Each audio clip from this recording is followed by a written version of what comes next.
Alrighty.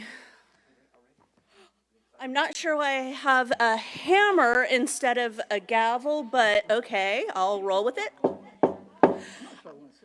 I would like to call to order the regular meeting of the Johnson County Library Board of Directors for the month of August. And the first thing on our agenda would be citizens' comments. Do we have anyone in the audience?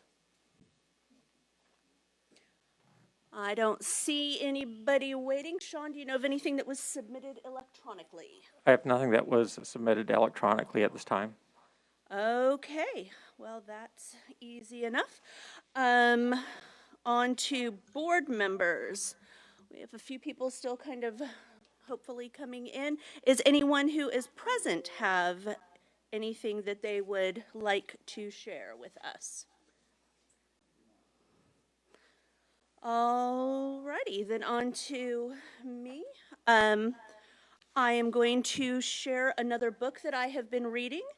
Last time was for my daughter, and in keeping up with my children's education, my son is very into math, which is not my love language.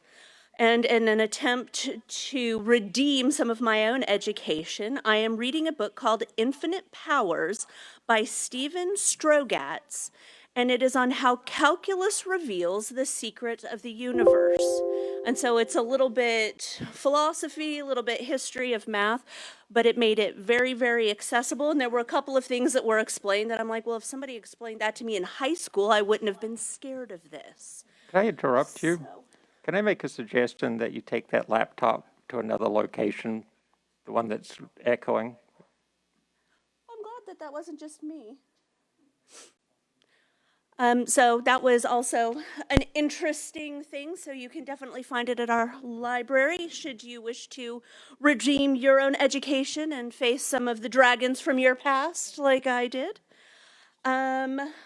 Do we have our report from the Friends of the Library? We do. This should be on a Zoom call and be projected to the screen.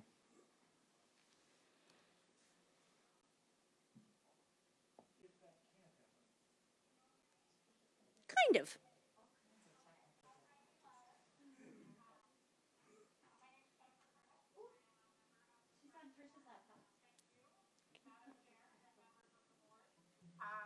For having me to provide this report on the Friends' progress on behalf of the executive. Please let me know if you can't hear me, and I'll try to speak up a little bit more. So there are 3 subjects in our report today, detailing our activities from May and June of 2021. First is our new Internet Sales and Office Manager. We have welcomed William Mitchell as the new Friends Internet Sales and Office Manager. He's in charge of the 40 volunteers who give over 190 hours per week to sorting, scanning, listing, and shipping books, DVDs, and etc. Sold on the web. And he also uses his data analysis training to track sales and see how the Friends can improve their processes. And those skills have already resulted in some savings for the Friends. More than 10 years ago, he started as a volunteer at the Friends, and about 5 years ago, he served on the operations committee. William says that he recognized the importance of our mission to raise money for the Johnson County Library, and he wanted to be a part of this effort. William previously worked as a technical proofreader for Black & Veatch, a software trainer for Cerner, a QA engineer for several companies here in Kansas City and around Chicago, and a continuing ed instructor for JCCC. But maybe most interestingly, he has also written 4 sci-fi novels, the 4th which is coming out this summer. You can put his prodigious and formidable skills to the test by shopping online now for great used book bargains at friendsofjcl.org. And it should be mentioned that with William's hire, we now have a team of just 2.9 FTEs who manage the Friends operations and a budget that is now approaching $500,000.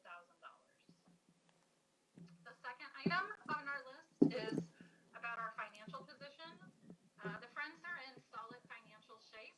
We're pleased to say we are weathering the COVID storm with energy, enthusiasm, and some quick thinking from our staff and our board.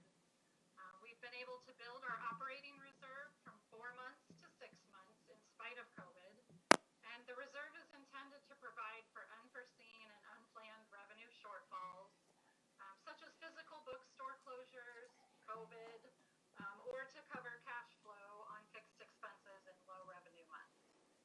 And additionally, it will assist with covering the cost of consolidating the Friends bookstores and either a move of the sorting center or a renovation of the existing location in Pine Ridge. The increase has not impacted our ability to support the library. We did this with 2 PPP loans, which have been forgiven, 2 grants that have supported operations, and no layoffs of full or part-time staff. And we're proud to say we have increased the minimum wage for our staff to $15 an hour to remain competitive in the current market. We have continued to meet and exceed our operating reserve goal of 6 months so far in 2021. At year to date, we are 21% ahead in budgeted revenues, which is, of course, a reason to celebrate, but it's balanced by our 18% increase in expenses, driven by absence-related overtime and sales processing and shipping. But William has been tasked with proposing some solutions for item number 1. A subcommittee of our board's financial oversight committee is formulating an approach to manage sales expense down to take advantage of our 40% increase in internet sales since June 2020. Speaking of which, brings us to the third item, which is in June, we fulfilled 1,920 orders, internet sales orders, of approximately 6,200 items listed. We have expanded our inventory to include record albums, thanks to the support of a new volunteer who comes in as needed to research and list donated LPs. Our 2019 listings before automating the process totaled just over 3,000 items. So when more inventory is visible, more sales are possible.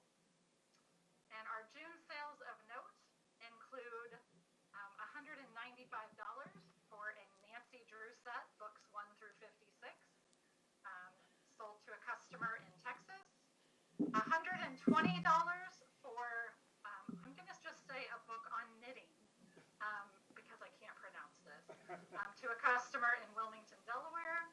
And $9 for the Grand Barbecue, a celebration of the history, places, personalities, and techniques of Kansas City barbecue, sold from our own storefront for local pickup, so no shipping expense was incurred. So that is my report. May I answer any questions? Does anybody have any questions?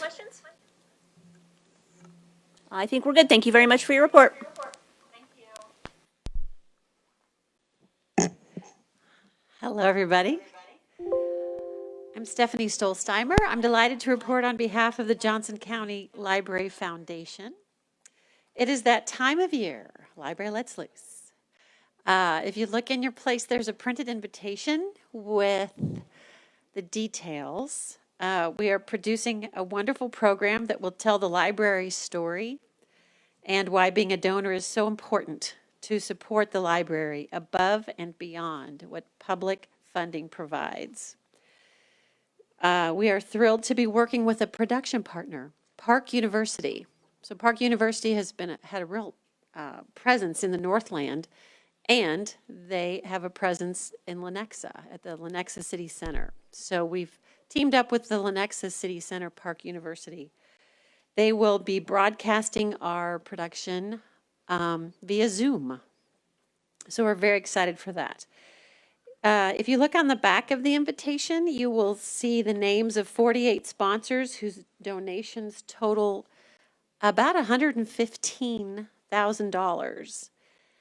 These numbers surpass anything we've done in the past 6 years. There's Janae. Hi.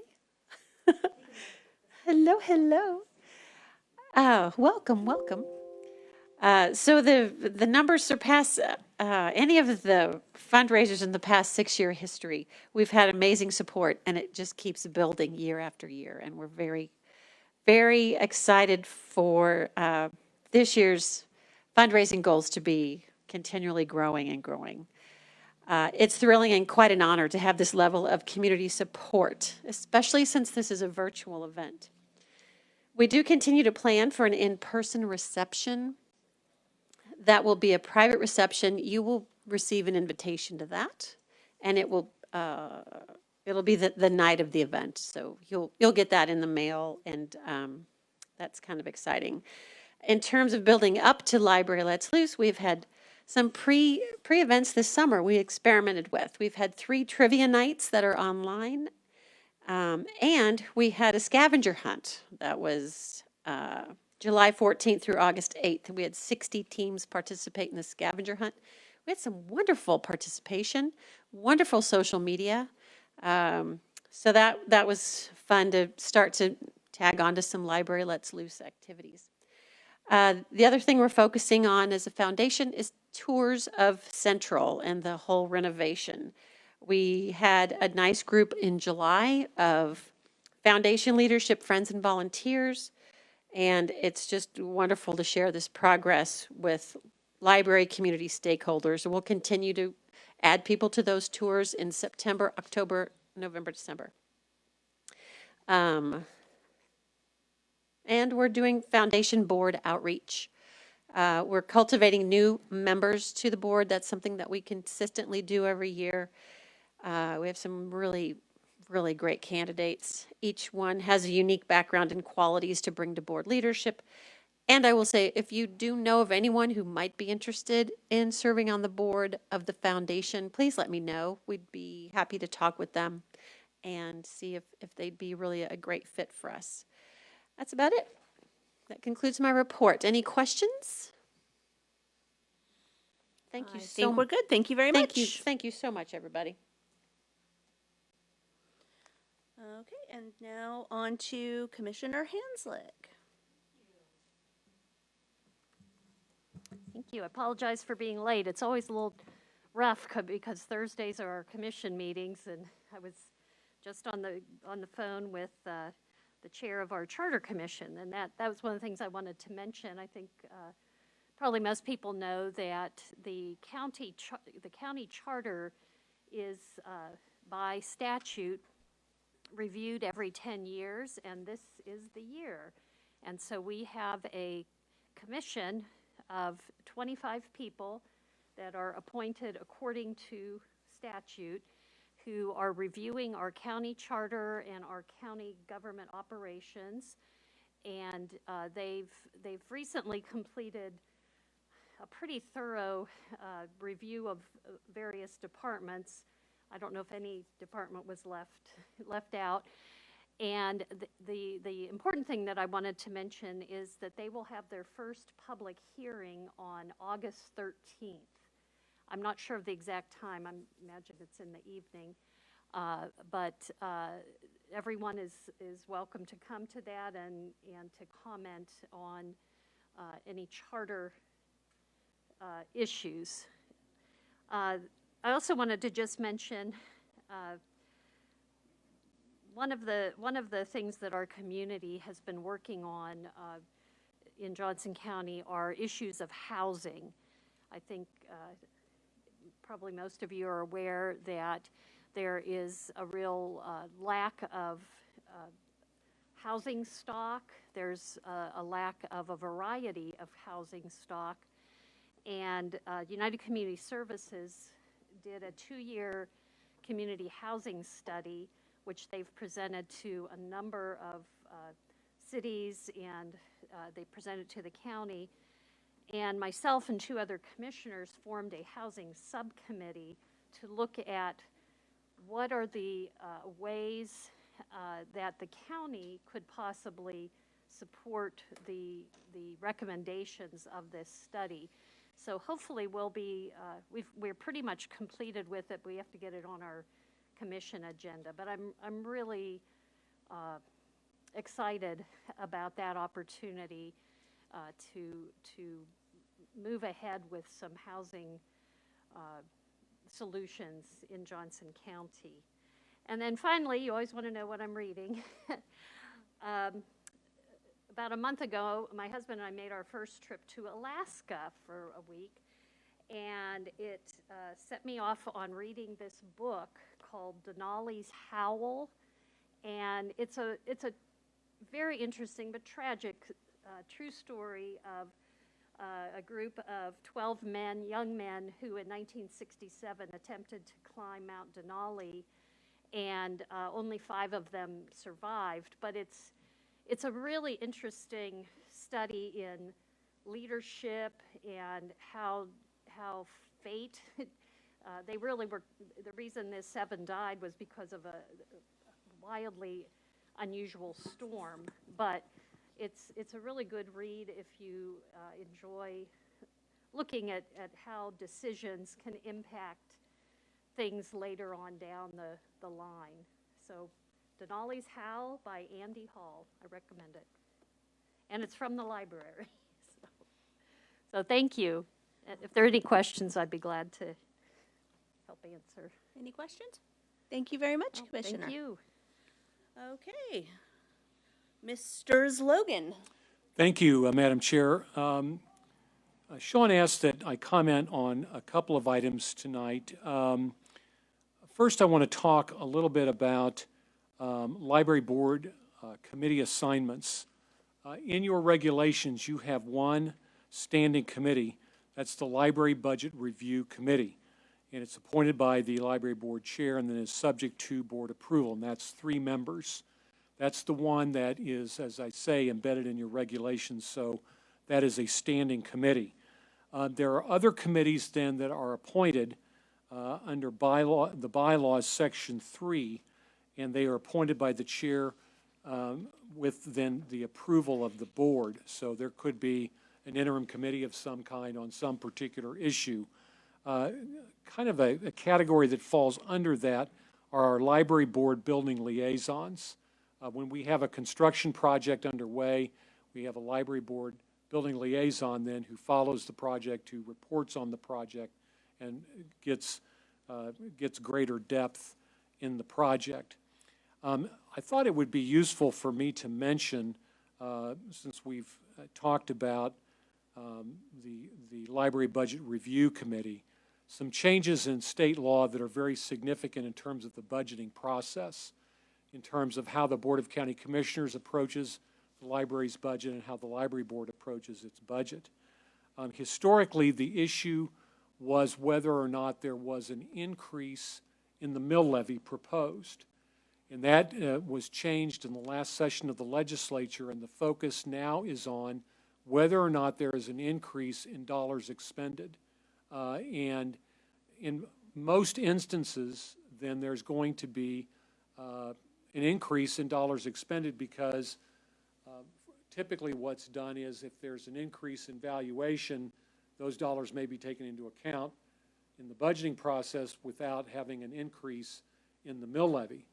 So there's now a hearing process, and the Board of County Commissioners will conduct their first hearing under this new statute on August 23. When they do that, they will also be conducting the hearing on behalf of the library and Johnson County Park and Recreation District, because they're 2 separate taxing entities with their own governing board. As I've explained to you, you're the governing board of the Johnson County Library District.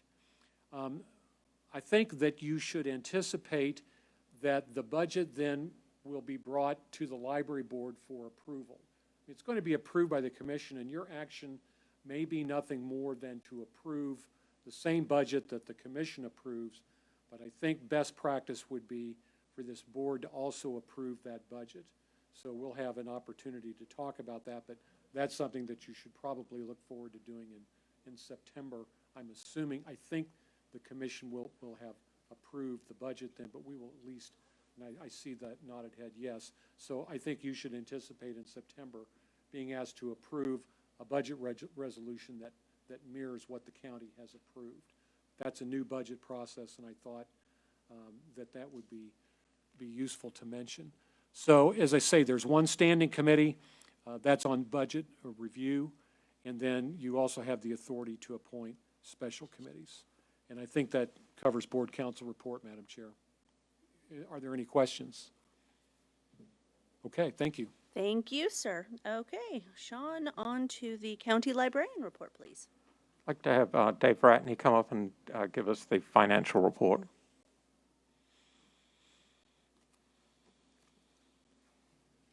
Good afternoon. Dave Ratney, the library's finance director. I'm going to go to page 9 in your library board packet. It's the Johnson County Library Total Revenue Report. We are looking at the time of the end of June of 2021, which would be half the year, so 50% of the year has lapsed. To this point in time, we've collected a little over $37.9 million, which is approximately 91% of the total revenue we anticipate to collect. It's roughly on target where we would tend to be at this point in time in the year, so we're in good shape. The expenses year to date, and this is all encumbrances, so this includes some of the collections encumbrances that have been made. We're a little over 19.9 million, and that's about 48%. So halfway through and not quite half spent. So we're in really good shape, and I'll take any questions you might have. Okay, appreciate it. Thank you. Thank you. Thank you, David. I'd like to invite Adam Wathen to give the circulation and just standing operating numbers, and then followed by Alyssa, Andre. Yep. My name is Adam Wathen. I'm the Associate Director for System-Wide Services here at the library, and this month we're going to give a report on our monthly regular statistics and then also on statistics for our communication department. And so on the first slide here, you'll see our 3-year physical circulation trend and the digital usage trend. And while the 3-year physical circulation trend dipped in May, it also is coming back up, and it is patterning somewhat with the 2019 numbers, even though it stays a little bit lower. You can also see in the digital usage trend that the anomaly of 2020, where we had an enormous boost in digital usage while we were closed, still remains higher than current usage. You can see that 2021 patterns really closely with 2019, and it is above it. And so that blue line is patterning really closely to the orange line there. And on the next slide, you'll see our visitation. Visitation is still lower and patterning behind our 2019 levels. This is primarily because of COVID-19 and our continuing pandemic, but I think it also relates to closures as Central remains closed for construction. Any questions about those statistics before Alyssa takes over? I think we're good. Thank you. Thank you. Thank you, Adam. Hello. My name is Alyssa Andre. I'm the External Communication Manager. So taking a look at our catalog visits, you'll see 2020 is lower than 2019. It's down almost 1.2 million, but that is very related to the COVID circulation numbers. Our website, however, the visits are up almost 800,000, so that's a significant jump from the year before. So I'm very pleased to see that people are going to our website, utilizing our website, especially during last year's closure. It was a great source of information for them and also a way to find out a lot of our great e-resources. As you'll see, digital usage trends jumped up. Yes, correct. Now we'll get into the communications stats. So our total impressions last year, including paid media impressions, which are advertising and marketing that we paid for, owned media impressions, which are library-created and county-created physical and digital publications, including The Guide, Best Times, Johnson County Magazine, etc., and then social media impressions, which include our main social media accounts on Twitter, Facebook, and Instagram. So looking at next year, we want to look at earned media impressions as well, and earned are ones that we get through coverage on news and newspaper, et cetera. We have a lot of those as well, and we're keeping track. So next year, we'll present on that. So our total impressions were 4.5 million. Again, that does not include earned. Our paid impressions are down. We did not spend as much money last year. That was both on our capacity as we did some COVID-19 work, and then also saving for our marketing campaign, which I will talk about a little bit later. Our owned are also down. Again, that's because visitors were not coming into our branches, not picking up our guide, etc. And then our social was down a little bit, and that, or significantly, and that I believe relates to the change in algorithms, which any social media company will tell you right now that it's a struggle to get people to keep up with impressions on your social media sites. So on the next slide, however, this is some of our paid partners that we work with. We work with Mix 93.3 for radio ads. We have a deal with KCPT Kids, and then Shawnee Mission Post. We've advertised in the Miami County Republic, KC Parent, and ads on Spotify as well. So this upcoming year, when I get to the marketing campaign, I think we'll have a lot more paid advertisements to share. And again, looking at our advertising expenditures, our spend per visitor and continues to decrease. Our advertising is becoming more targeted and more effective. Even though we had fewer visitors last year, the spend ratio is essentially the same for 2020 as it was for 2019. So it's down, 0.1 of a cent, which doesn't seem like a lot, but in the end, per visitor, we're trending downward, which is good.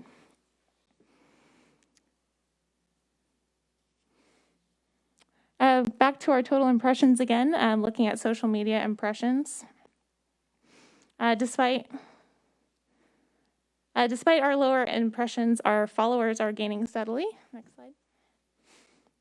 So Twitter is seeing an increase. Facebook, we saw a very large increase. And Instagram, we continue to grow. This is our second full year with an Instagram account. So we're trending upward there as well. So I'm encouraged, even though our impressions are down, our followers are up. Next slide is two of our best performing posts in 2020. These were on Facebook. The first one was a pic from Blue Valley Library. It was shared over 250 times. It had 1,100 likes, and it reached about 39,000 people. So that was very exciting. It got shared throughout the country.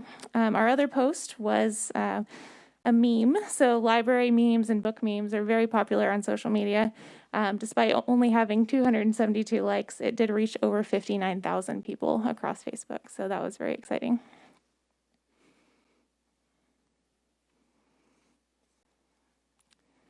All right.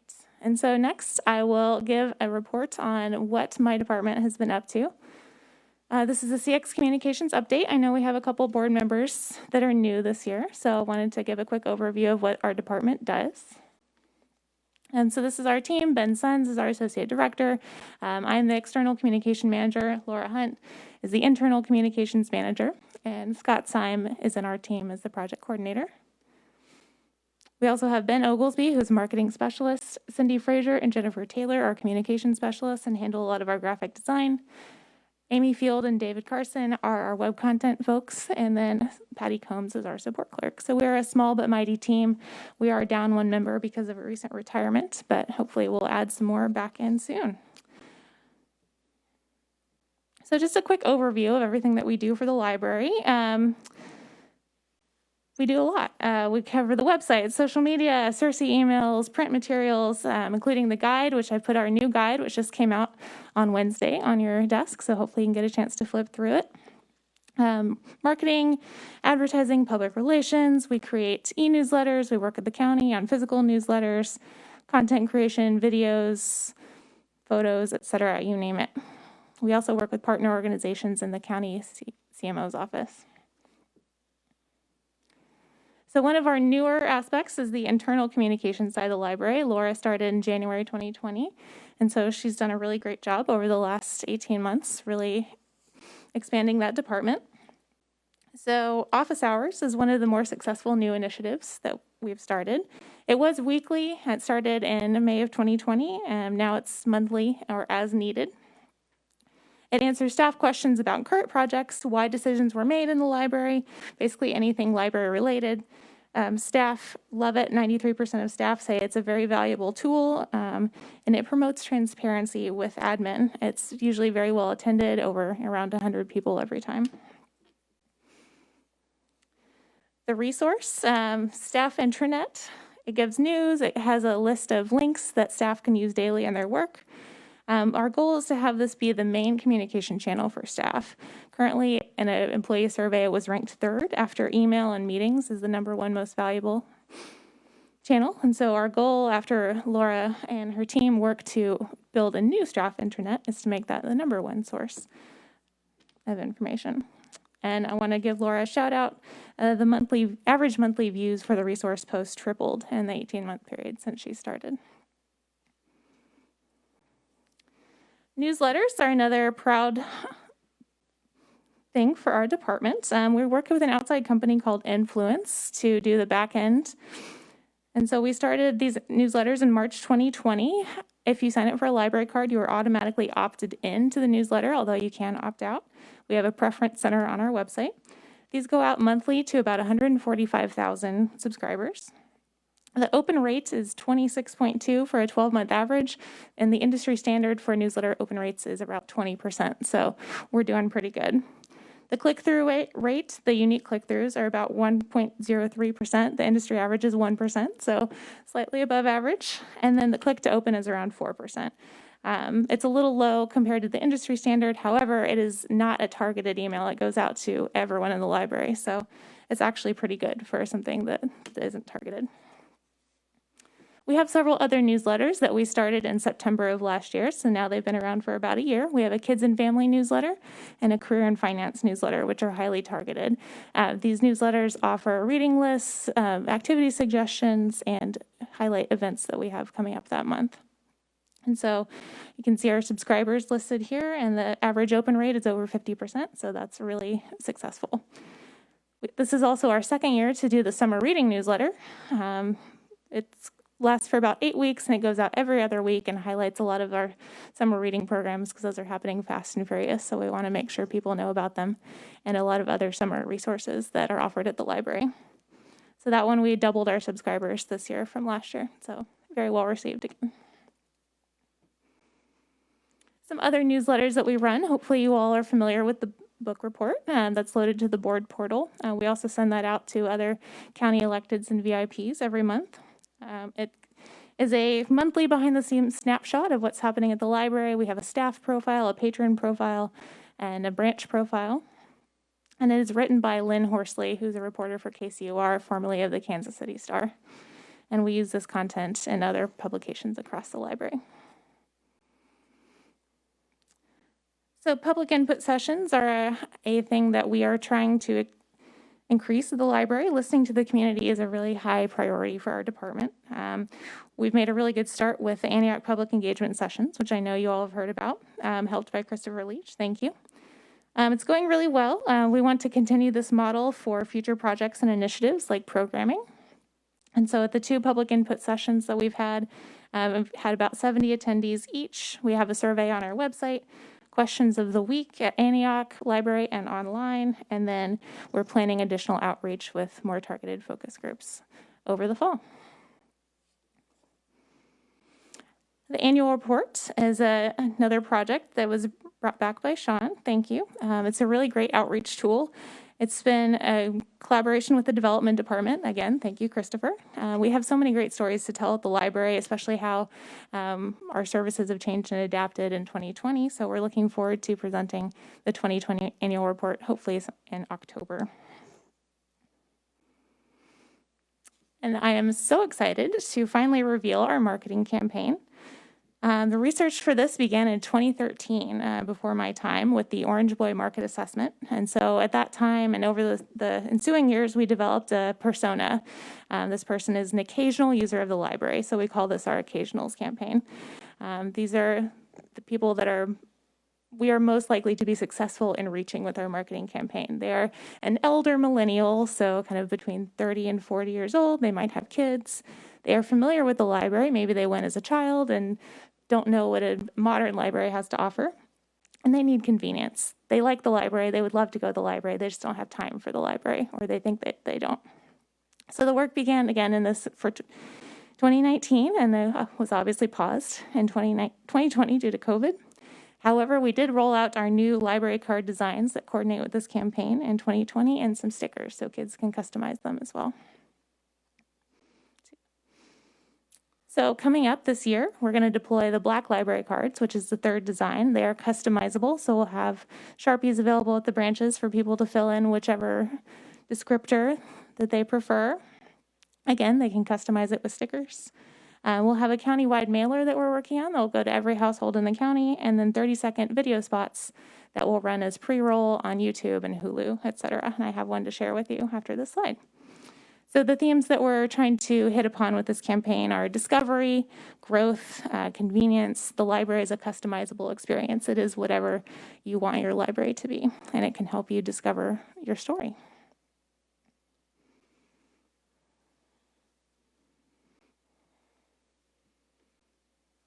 No audio.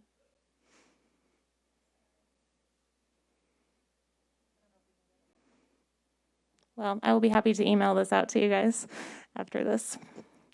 We have 3 spots, and I think they turned out really well. We partnered with SIS. They are a woman-owned business who actually got their start in Johnson County Library's Makerspace. So they have a really great connection to the library. They've done a piece for us before, and they've just been wonderful to work with making these pieces. So we're excited to roll these out. So a few other things that we've been up to. We have a new app. Hopefully you guys have all been able to download that by now. It integrates really well with BiblioCommons, our web catalog. It's very clean and bright and easy to use. It has several new features. You can see library announcements. So when we have a building closure and other important news, it will give you a notification in the app. It has browsable staff recommendations, a list of upcoming titles, and my favorite, which is an ISBN UPC search. So we went to a bookstore the other day with my son and had a lot of fun scanning all the different books to have them come up and check them out at the library. And finally, a library day at the K. That was a couple weeks ago. So this is an opportunity usually put together by Mid-Continent Public Library, and they invite all of the other area libraries to come down and table at a game.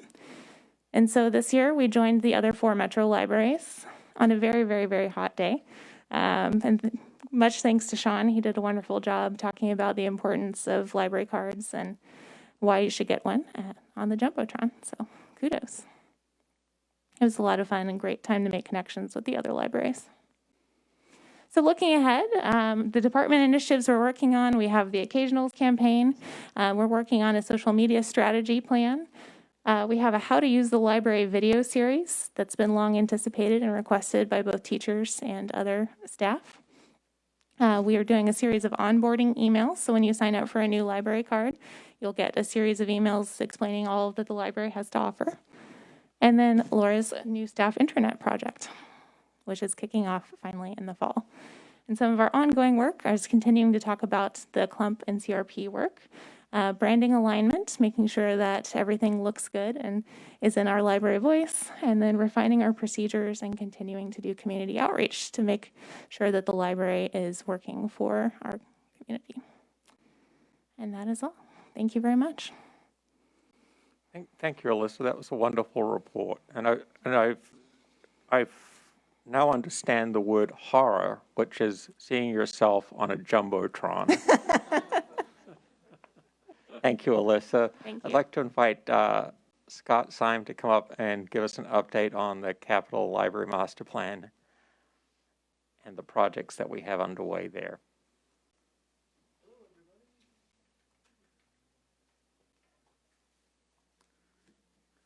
Hello, Scott Syme, project coordinator for the library and representative of the core team for the Central project. I'll start there today. Next slide, please. So today I'd like to give you an update on Little Central construction, next steps, timeline, and some construction photos. Next slide. Take a look at the user visits and PC usage. We're reporting on January through June here. January was our last full month of kind of normal service. February we were closed for about half of the month to put the partitions up to separate Big Central from Little Central. And what you're seeing here in June is a little bit of a rise in both Little Central user visits and computer sessions, so that's good news. Next slide. Construction activities since the last time I was up here, I'm going to divide them into two categories, interior and exterior. I'll start with the outside. The construction crew has installed windows and insulation on the new addition, which is the drive-through area. They've also installed temporary HVAC equipment for the power shutdown. That shutdown is currently happening, and it will be over. We'll be back open as Little Central on Monday. In addition to that, they have been working on the power service to the building, installing metal panels around the new large windows in the kids area, completing waterproofing of the new canopy in the loading area, and then moving to inside. Have been working on drywall tape and finish in the kids area, temporary HVAC ductwork, starting to see some paint colors on the wall. Floor tile is complete in the restrooms, and they've begun installing ceiling grid insulation in some parts of the building. Just real quickly on tours, I've paused the tours temporarily until we get past this temporary closure and we're back on permanent HVAC in the building. So I look for those to start back up again in September. And if you're interested, please let me know and we can get you signed up for one. Those typically happen on Friday afternoons. Okay, next slide, please. So I'll share some construction activities that'll happen in the next time, over the next month in a little bit. And I want to say also we're continuing to work on the timeline for reopening. You've heard from Jared a couple of months ago, and you'll hear from Michelle Beasley, who's our IT manager, later tonight. We're working to determine activities needed, durations, sequencing to get us ready to move in. We'll be opening back up in 2022, and I'll be able to get more specific on proposed opening month and day as we get more detailed in our scheduling. It's kind of like doing a jigsaw puzzle. We've got the box open and the pieces are dumped out, and we're starting to turn the pieces over and find the edge pieces, if that metaphor helps you out at all. Next slide. Here's a look at our timeline. No changes since last time. And our goal is to get the public areas open first. This means after we get the building back, we'll need to install furniture and technology and begin moving other things back in that we moved out to make room for construction, and to begin training staff on new building features and also developing shared expectations with staff about our new office environments. Okay, next slide. Show you a few photos. This is drive-through progress. So over on the far right is the most recent. You'll see that the drive-through is taking shape, and you'll also see those kind of crazy hose things sticking in through the building. Those are our temporary HVAC ducts to keep those areas cool during the power shutdown. Next slide. What you're looking at here on the left is work that where the new power transformer will be on the site. So that's on the east side of the building, and it's kind of torn up in the picture. They're working on that area now. And then on the right side, you're seeing some of those temporary HVAC ducts in the kids area on the back side of the building. Okay, next slide. Another kind of time lapse here. Over on the left is the loading area in the back or south side of the building, and then on the right side is that progress they've made on that in the last month or so. And this is the last one, I think. So just the evolution of drywall, the structure going in and the drywall, and now you're finally starting to see some paint on the walls, which is pretty exciting to me. Okay. And that is it for my central update. I'd like to quickly introduce Michelle Beasley. She is our IT manager. Her task is to get IT moved back in, ensure Central Data Center is ready, install all the public and staff technology in the building, which takes a lot of planning and coordination. So, Michelle.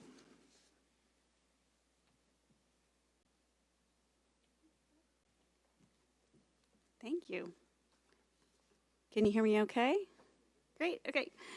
Hi, I'm Michelle Beasley, IT manager at Johnson County Library, talking to you about the Central Building Upgrade Part 2 Technology Implementation Project. I'm here representing a team of clever, hardworking technicians and professionals. first, my manager, Ben Sons, on the other side of the wall here. He's the Associate Director for Customer Experience. Always got to acknowledge your manager, I think. Probably a good idea. Also, Kevin Chasey, IT's Customer Service Supervisor. He's doing a large part of the thinking, planning, and heavy lifting here for the Central Building Upgrade Project. Along with our network and system administrators, Tom Erdman and Spencer Zelli, and the rest of the library IT team. We received a ton of support from Scott Stein, Project Coordinator, and Abby Gersh, Project Manager. I also have to recognize County DTI. Their infrastructure team is responsible for a portion of the work here as well. Next slide, thank you. Get to my notes. So technology is really interwoven throughout all aspects of running and renovating a library. You guys experience that every time you come into a building, I know. I'll go through all these bullet points you see here in the upcoming slides. These are really just kind of the steps that we've taken. Next slide. First, we prepared new places for employees to land during construction. Some employees are working partially from home, being mobile, utilizing workspace in library buildings as needed. So you see here an example, the hoteling space at Antioch. This is a place where an employee can dock their laptop, use multiple monitors, print, copy, scan, and be on site in the building. We also moved IT to a temporary space at Antioch. We set up employees at a couple other locations as well, like County's Northeast Office Building, the Library Support Services Building outside Antioch, and then the makers had a temporary home at Shawnee. That was during move-in. I'm sure they looks a little half moved in there. And then staff are also working at other branches, of course. Our mobile folks are finding their groove with the new technology tools, fueled partially, of course, by the pandemic and getting some experience there, but also now being at a bunch of different places with the construction. You can see a screenshot here of some faces you may recognize, captured in an online meeting. Thank you. Microsoft Teams has worked really well for online meetings, quick communication, and efficient collaboration. We're using other tools to support mobility and work from home, like OneDrive, and also phone services. So after moving folks to temporary homes, we removed and stored any remaining technology, so it was out of the way during construction. Next slide. We talked a lot about Little Central, so we set up Little Central. Next slide. So this is kind of the fun part for me. The thrilling part, designing and innovating technology for the renovated Central, which includes redesigning the network and technology layout, redesigning the main network room, refreshing the network hardware to accommodate technology growth in the building, continues to expand. There's no stopping. And better cord discipline with bright colors now. So this on the left is the old, slower network cabling that we are thrilled to say goodbye to. It was about half of this building, and we've been chipping away at this throughout the system for years. So it was really nice to say goodbye to that. And then on the right, this is an example of faster, better network cabling from Lenexa. Speedier, speedier. So then the next step, as Scott was kind of describing, is moving folks back into their new work areas when the construction is complete. This isn't the whole room, but this is just a snippet of the IT workspace with our desks and the workbench. That's the workbench right there, where we work on computers as an example. And you can see kind of the systems furniture. So I'll have systems furniture where the technology can be integrated. It will be way tidier as well. Next slide. And then for this section, I had like 10 slides, and Scott was like, let's try and condense it down. So we get to install and support lots of cool new stuff when the building's ready. So we'll be replacing public computers. These are going to have a streamlined new form factor. We're kind of excited about them. About 75 new public computers. We're adding laptop lending at Central. The teens area is going to have refreshed public computers and a new service point. Kids area, of course, is going to have a service point in a completely new place and self-check. And there's going to be some new public meeting rooms, media rooms, and a story time room that all have AV, lots of AV. And Ryan Dolan, who helps with this meeting, is kind of taking the lead for our team with the AV stuff. The meeting rooms are also going to have the room reservation displays outside, so folks can tell if the room is reserved or not, just like they do here. We'll have new staff collaboration and meeting spaces, which will have integrated audiovisual that are going to support much more efficient meetings. Won't have to lug projectors around. It's going to be awesome. Branch services will have new automated materials handling systems. I know we'll probably talk more about this. And those are supported also by IT. I should acknowledge our sysadmin who's dedicated to the catalog and these materials handling systems, Pat Beers. You've heard his name before. All staff areas will benefit from a new sound control system, soothing nature sounds, which I'm excited to try out. And so what questions do you have about? Will the public meeting rooms have a similar technology suite to like Lenexa, how you've got the kind of dry erase boards built in, the screen, all of that kind of stuff, or are we doing something different for this? So the public meeting rooms are a little bit part of the scope of this, so there may be some changes to those that the existing meeting rooms may have some changes, but we're waiting to see where the budget lands exactly. So I don't want to promise anything. I know Abby's listening.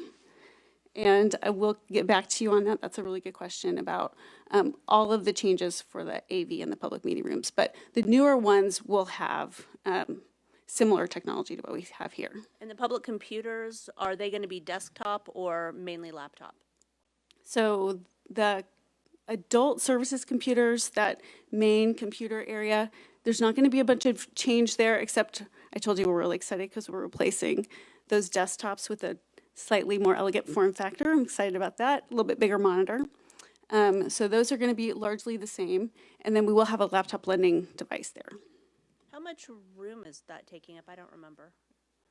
I guess I was just thinking that we had lost some of that space, but it has been a while since I've looked at designs. Is that roughly the same size, Scott? Yeah.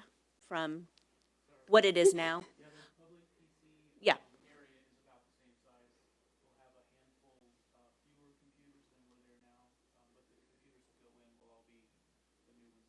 Okay. No, that's great. Thank you. Been a while. I couldn't remember exactly where we had landed on that with. Yeah, that's not really a big change that is specifically really part of the project. It just happens that it's a really good time to refresh all those machines. So that worked out really well, actually. Quick question on the meeting room reservation. I think now you can't do same day reserving. Is that? Yes. Will that continue, or will that, with the screens, can that be integrated? That is the current way the system is configured.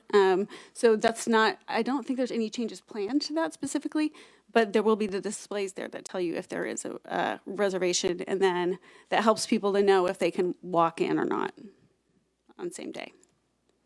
Yeah, good question. Is that a technology limitation? Being able to do same day, or what's the purpose of not being able to have same day reservations for the meeting spaces? Does anyone know? Ooh.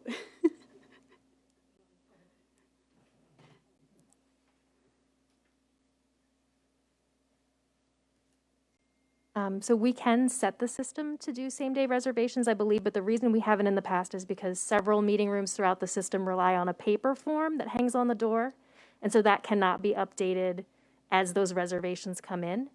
I believe that we could discuss that if we get that technology at all branches. We would want to keep that the same throughout the system, so that's why we don't do it currently. Okay. So the technology limitation is paper, it sounds like, potentially in that way. And expanding that to other locations. How many locations actually have the kind of, I don't know, they're not iPads, but they're basically little electronic tablet there things. actually are iPads. Oh, are They're they in an actually enclosure, okay. and they're mounted on the wall. They require kind of the mounting, and they require power. So it's a little bit of a complicated install with those to get power wired to those. So we have those at Monticello and Lenexa. Okay, so that is just that's part of our 21st century suite of technologies. Okay, Yeah. thank you. Yeah, good questions. Any other questions? Madam Chair. Michelle, I just want to say that I see Ben right there. I want him to hear this. It's been refreshing to hear you present. It's very clear how much you enjoy doing what you do for the library in your presentation, so that was really nice to hear. Thank you very much.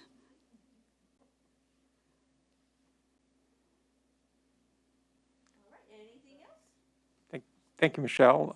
Scott, would you like to come back and give us an update on Antioch?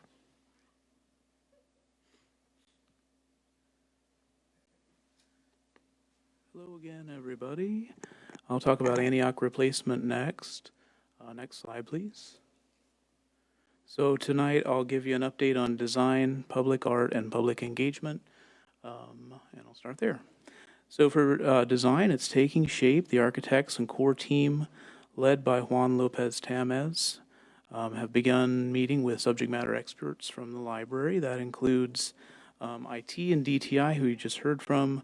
Also, folks at the library who specialize in the kids area, collections, computers, staff workspaces, and sorters. Also talking with Sheriff's Department and DTI about security and technology infrastructure for the building. We are meeting with professional staff from the city of Merriam. We're looking at a 2-story option for the new site. I recently reviewed schematic design visuals with David, one of our board liaisons. Brandy was out for that one. And we anticipate a design update to the library board at your September meeting. A little bit about public art. The deadline for proposals for public art closed at the end of July. We had over 150 submissions. And the Public Art Commission appoints an artist selection panel for projects that meet certain criteria. The new Antioch Library is one of those. The selection panel is made up of specific roles who are both affiliated with the county, the consultant, so the architect in this case, and then the community, and the arts community, I should say, too. So that group will work on reviewing the proposals and determine a short list. And as I get more information on that, then I'll bring it back to the library board. And a little bit about public engagement. We're continuing to post our questions of the week to the library's website and then in person at the Antioch building and the community center. Christopher Leach with the development department is also engaging with other community stakeholders. We're anticipating one more public session, and once we have a date for that, we'll give you more information about that too. Next slide. So next steps. Again, I'm looking forward to an update from our architect partner, Dake Wells, in September. And we're continuing to engage the public about the design process. Next slide, please. So here's our timeline for Antioch. No changes from last time on that. Any questions about the Antioch project before I move on to my last piece? Okay, next slide, please. So the last piece I'll talk about today is the CIP and CRP update. Next slide. So this is a look at our anticipated timeline. No changes in this since the last time we spoke for the capital improvement projects. And then the next slide is our capital replacement program, which has, that's the one that is in the most flux recently. So we have a few things going on that I want to talk just briefly about today. One is, the first one, Cedar Row. You may have seen that the roof work for Cedar Row began this week. Hooray. That is a week long, and we're anticipating it'll conclude tomorrow. That Cedar Row building is currently closed to the public and staff. There is a little bit of gutter work that'll occur next week, but that will not need a closure to complete. This last piece of the work at Cedar Row will complete the major upgrades that Cedar Row received in 2021, which also included HVAC and new shelving.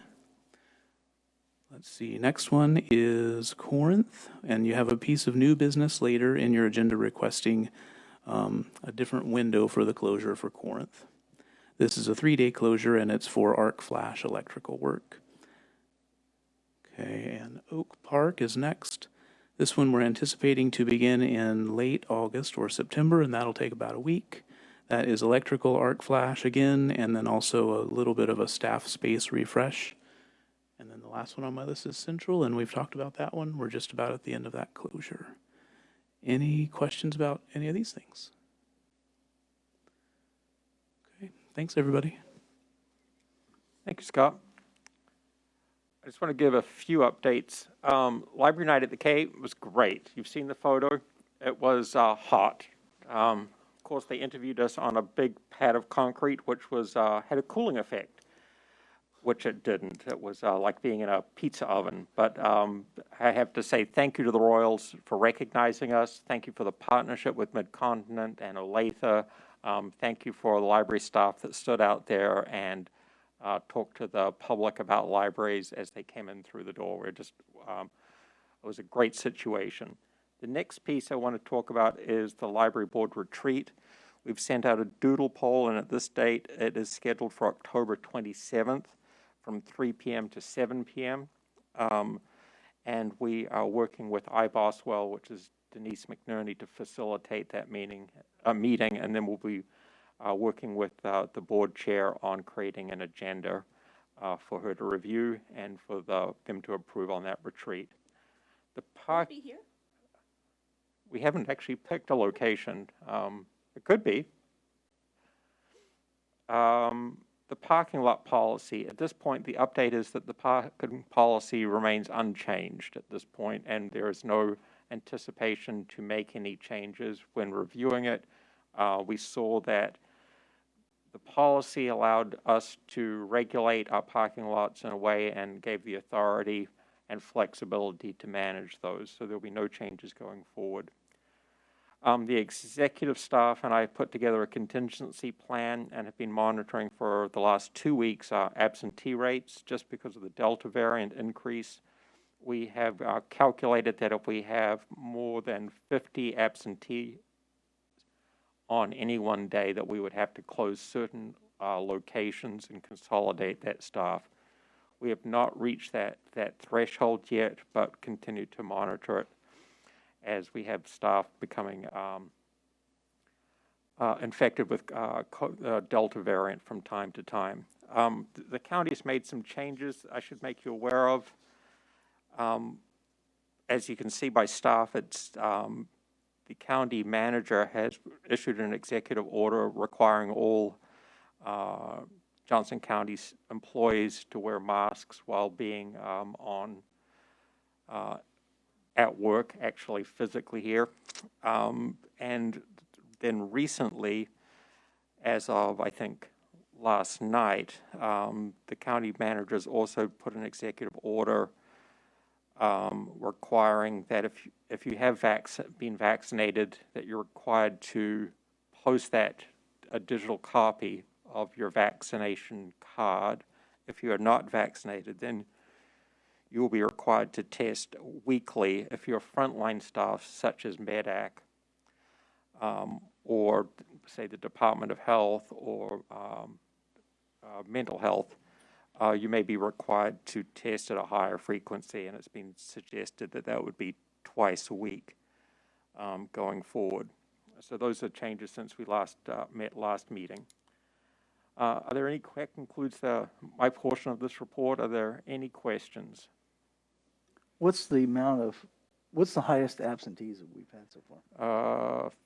44, I believe, or 45. That's the highest number. It's a combination of vacation and FLMA and people who are sick and then people that have COVID. And so there have new protocols on reporting if you prove COVID positive. Even if you're working home, the county's put in new procedures for reporting that we're working with employees. I think the county manager's vaccine mandate goes into effect August 23rd or 24th, that Monday. And so we're working to work with our staff and communicate the processes of uploading the information they need or working with ways to distribute the testing that they would need to do. And it's through a spit test, not a nasal swab. as I understand it. That may be too much information, but there we go. So I think last time you said we weren't quite full staff, is that correct? Is that That's- still the case, and how short are we? I don't know how short we are today. We've continued to, they always have a percentage, but I think it's, last time it was 20, I think, positions. I think many of those have been filled, but again, we're a large organization, so we're always in some level of flux with people leaving the organization as we hire in. I don't have that number. I can get it to you, though. No, that's close enough. Yeah. Any other questions? All righty. Ladies and gentlemen, it is time to rock and roll. We need a motion to pass our consent agenda, please. I move the Library Board of Directors approve the consent agenda. And I need a second. All those in favor say aye. Aye. Aye. Any opposed? Motion carries. And we're back to arc flash work again. Okay, so the arc flash drama is, it's just really a supply chain issue. They've been trying to get the parts that we need to do the arc flash, and those parts are just not available. We talked a little about what's not available, and it comes down to just simple raw material, metals to make wire, plastics to make components. So what we've been asked to do is push the previous date, and we're looking for a motion to close, for temporary closure for up to 3 days during September and November to complete the arc flash at Corinth. So basically, whenever the supplier can get it to us, we're going to jump on that? Yes, that's Awesome. exact. But we need permission authorizing permission to close. Okay, anybody have any comments, questions, or concerns about the state of the world that we live in? Awesome, then I would take a motion, please.